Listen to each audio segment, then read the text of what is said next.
Toronto, Colleen Cardinal often wondered why her parents turned bright red in the sun but she grew dark along with her sisters. The puzzle was solved when she was a young teen, and the woman she had thought of as her mother disclosed that she had been picked out of a catalog of Native children available for adoption. Cardinal was one of thousands of Indigenous children taken from their birth families from the 1960s to mid-1980s and sent to live with white families, who officials at the time insisted could give them better care. Many lost touch with their original culture and language. It echoes the history of residential schools in Canada. Some 150,000 First Nations, Inuit and Métis children were taken from their families over much of the last century and put in government schools, where they were forced to convert to Christianity and not allowed to speak their native languages.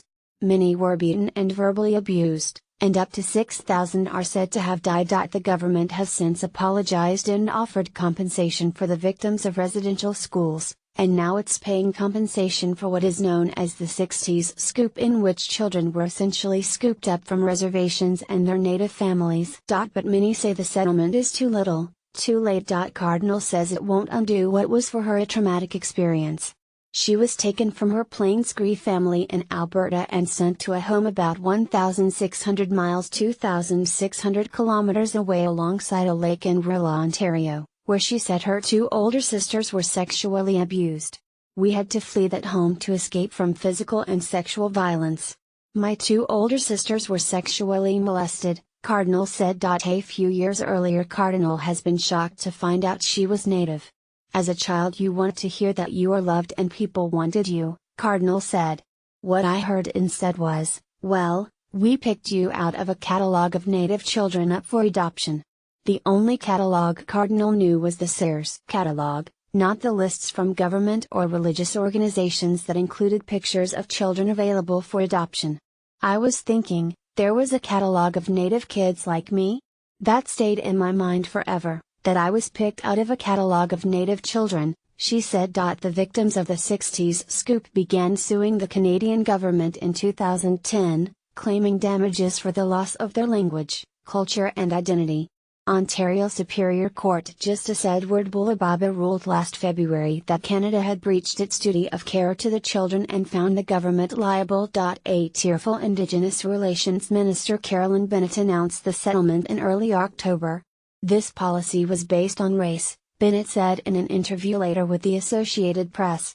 It was unconscionable that government thought that would be better for the child. We know now that it really isn't.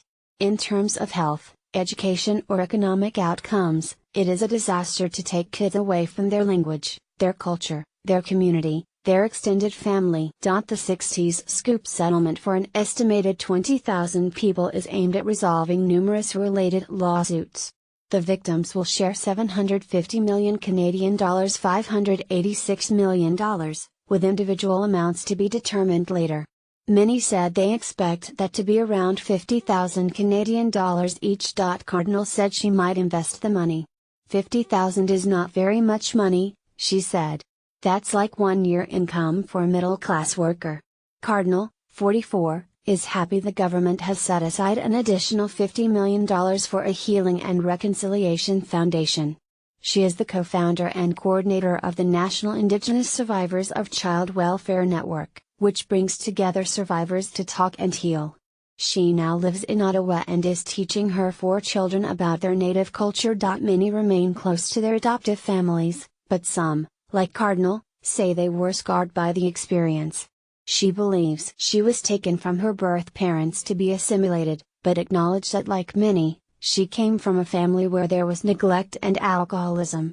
Most of her biological family has passed away and she wasn't able to connect with them in the way she had wanted. But her organization has helped others reconnect. Brent Mitchell was taken from his Métis mother in Manitoba when he was 1 and shipped off to New Zealand when he was 5. Records indicate there was alcohol abuse in his birth home. But he said he endured beatings and verbal taunts in the foster homes in New Zealand and sexual abuse outside it by a predator. He struggled to recover, attempting suicide at 3 different points in his life. That was always on the cards, Mitchell said. They couldn't give me a pill to take away all the pain and hurt. Mitchell is 59 now and speaks with a New Zealand accent. He returned to Canada this year. I met one of my brothers and one of my sisters for the first time. He